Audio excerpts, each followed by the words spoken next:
Okay. Thank you for coming this afternoon.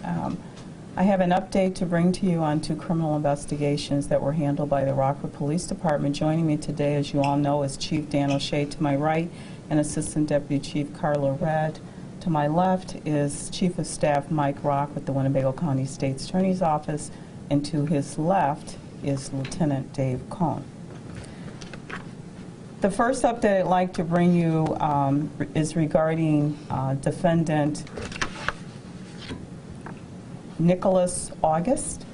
Nicholas August, date of birth, May 7th, 1981. I'm here to announce that Winnebago County Grand Jury has returned a 22-count bill of indictment against Mr. August, date of birth, May 7th, 1981, for the incident that occurred at the Heritage Credit Union on January 3rd, 2020.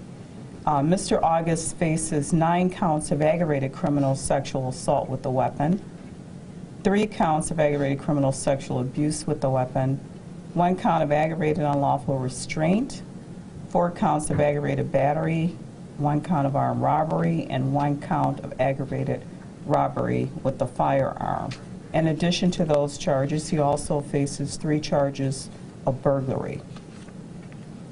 The penalties for the aggravated criminal sexual assault charges are 6 to 30 years, and pursuant to statute, each of those counts are mandatorily served consecutively. The armed robbery count is also a Class X felony with a penalty of 6 to 30 years. That's also a mandatory consecutive sentence.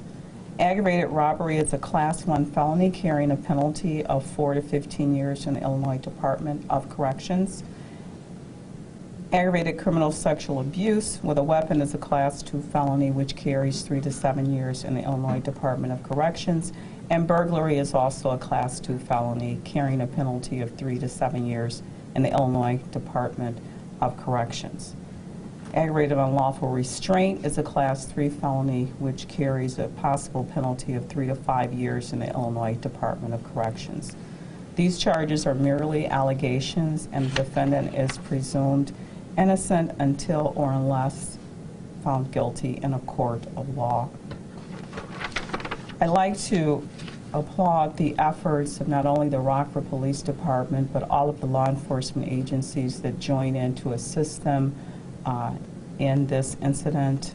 I was happy that we were able to bring it to a peaceful conclusion, and that is a testament to the professionalism of all of the law enforcement agencies involved.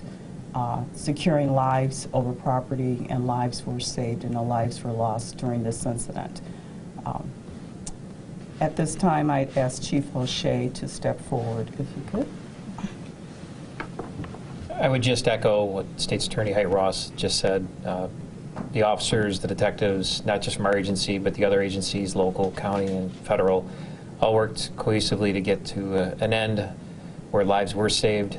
Obviously, a victim was traumatized and sexually assaulted during the incident, but lives were saved, and we'll see if we can get some conclusion with the criminal prosecution of this individual.